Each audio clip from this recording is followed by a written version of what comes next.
Okay, we're going to activate faith now. And like we discussed in the upkeep phase, she is going to try to discover this secret room. However, if you remember, she is poisons. So let's take care of that right now.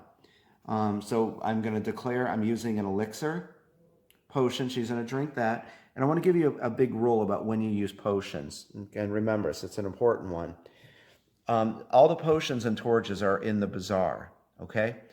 When you use one, you don't put it back in there. You set it to the side of the board. Torches, any of the potions, they go by the side of the board. They are refreshed on Celebration Day, okay? So there's kind of a limited amount. And again, as a side note, you can set this to whatever you like. So if you want a challenge, you can have less potions or more or whatever you want. And I discussed that in another video series, that you can tweak this to your heart's content. So remember, after you use a potion or torch, it gets set to the side of the board. Celebration Day, you bring everything back in. The bazaar is refreshed. So hopefully you're seeing that, Dungeon Crusade is a massive game, no doubt. But, when I designed it, I wanted very easy game mechanics for people. So it didn't get too fiddly. So hopefully you're seeing that. Okay, next, she is cured. So we're going to get rid of the poisoned affliction. So she's cured. Next thing I'm going to do is I'm going to declare that she is going to drink an ochre juice potion. And just like we saw, I'm going to set this to the side of the board. And if on the back of it, that she can regain 6 essence. So I set that aside. Let's get her hero card here. Yeah, and we're going to move it up by 6. So 1, 2, 3, 4, 5, 6. Was that it right there? It's hard to look through the camera. Okay, so she's back up with that. Also, while we have her hero card, Albus gave her that healing potion. Healing potions will restore 6 health to a hero. I set that aside just like I showed you. And we're going to move this up by 6. So it's on 4, so 1, 2, 3. Well, she's back at full health. Okay, so Faith is doing really good. While we have the card here, I want to show you, these are the hero's attributes. We're going to be looking for this. We're going to try to have her discover that secret room. So we're going to be testing, we're going to have to do a wisdom test. And we can see she can add 2 to wisdom checks. Okay, so let's get her moving on her turn. 2 actions, of course. We're going to roll, generate some movement for her, and we'll get a 1. Okay, so we're going to have to, she has a base movement of 2 on her hero card.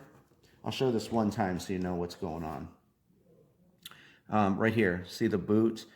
And that, it says, D6 plus a 2. And so, that comes into focus for you. So it's a D6 plus 2. So she generated 3 movement. So 1, 2, 3. Okay, so she is adjacent, and I'm going to try to discover the secret room. Quite simply, what we're going to do is we're going to remove the master token. Master tokens are double-sided.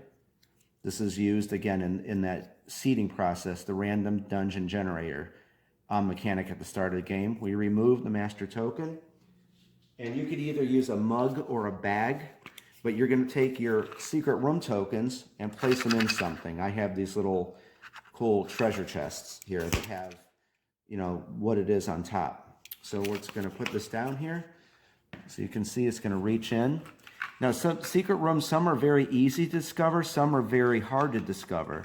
So picture like there's this like maybe stone encasement with like moss and it's overgrown. So she's, using her wisdom to see if she can discover the secret room. So let's pull one out. And let's see what this thing is. Hopefully it's an easy one. And let's take a look here. Okay, this is a super easy one to find. This was good because there's ones where it might be, 17, 18, and 19. But if you can see that, secret room 3 and 12, we have 3 attempts to discover the secret room, and all we have to do is roll the d20 and make a wisdom check. As I showed you, we can add +2. So we're going to replace that in there. So this is a fairly easy secret room. She should be able to get this relatively easy. So we're going to put this back. Again, let's get our trusty d20, and we're going to add 2 to this. So with my one action, and again, I hope I mentioned this in the series leading up to this really nice smooth gameplay. You can move, and then you can end your turn with an action. Real quickly, if you start your turn and use one of those main actions, like opening a treasure chest, trying to discover a secret room, you will forfeit the movement. So that will be one action. So let's gonna roll the d20, hopefully get a good result. Very awesome. Look at that. An 11. So of course, luckily she has that +2 to wisdom, and she can now pick the lock with her last action. So very good. So 11 + 2, of course, is 13. And we can see that was only a 12. So she successfully discovered it. She knows that there is a secret room here. And real quick, as a side note, the 3 attempts, if you say she did not pick that, or she did not discover that room, you're going to take one of your red marker tokens and place it inside there. That's one attempt that had been used. So she would have to, use that again, use another attempt, because she'd have 2 left to try to rediscover it. If 3 of these red tokens are ever inside of there, that room is locked. And I'd like to say this because I know someone's going to ask. It is locked for the remainder of the game. You cannot do anything with it. It's off limits. It's done. But we did discover it. So that was with one action we got that done. And so we're going to use our second action and try to pick the lock on it. So let's roll for movement. Plenty of movement. 6 + 2 is 8. So, and yes, you can hop over, you can, kind of pass by fellow heroes, and you can pass by monsters in Dungeon Crusade. So 1, 2, 3. She is positioned by the door of the dungeon. So let's try to pick this lock and see if she's successful, and hopefully, how cool would that be for our demo to, find a secret room. So let's get moving over here, and I think you're going to enjoy the lock picking in Dungeon Crusade. Again, this is taking a little longer, but that's okay because, we're playing, but I'm teaching you also a lot about the game in doing so. So what do we do when we pick a lock? We're going to come over here. We're going to get another chest. This is our lock picking tokens. This is a very cool game mechanic. Let's open up. Again, you would use a mug or bag, or something like this. I'm going to open it up, reach in, just grab one at random. And there's easy locks to pick, and there's hard locks to pick. Get this here. And again, I hope you're enjoying our little demo here, and you're learning more about the game. So there you go. That's kind of the one side there. It's kind of a lock pick. Now let's flip it over and discuss what this is. Notice the inside there is like the inside of a lock. There's like those little tumblers in that. Let me do this. How's that? Perfect. Okay, this is a fairly easy lock to pick. The white number means we're going to have 2 attempts to try to pick this lock. We're going to get the red, green, and blue D6.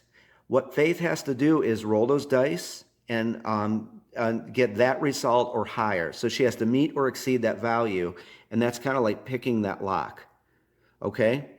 Let's go back to our hero card and let me show you something else since we're doing this. Heroes can also get extra attempts on their lock picking attributes. See, like that's a lock pick there, or a lock there. Our rogue has +2 there, Palum. As this is, she has 0. So if she actually had like a 1 there, she could add that to her attempts to pick that lock. Someone like Mahaliak, our barbarian, well, he's got a -2 there. He's a barbarian. He's not very finessed at picking locks. So kind of like a little strategy. Maybe have someone with high wisdom discover the room. Have Palom standing by because she's very good at lockpicking. Again, kind of like that hero party building thing. You could use one hero for one thing and use, the other for another. So as it may, we have 2 attempts to pick this lock, and I think we can do it. So we're going to get 2 attempts, and basically we just have to get 3s meet or exceed those values. So we take our D6, we're going to roll.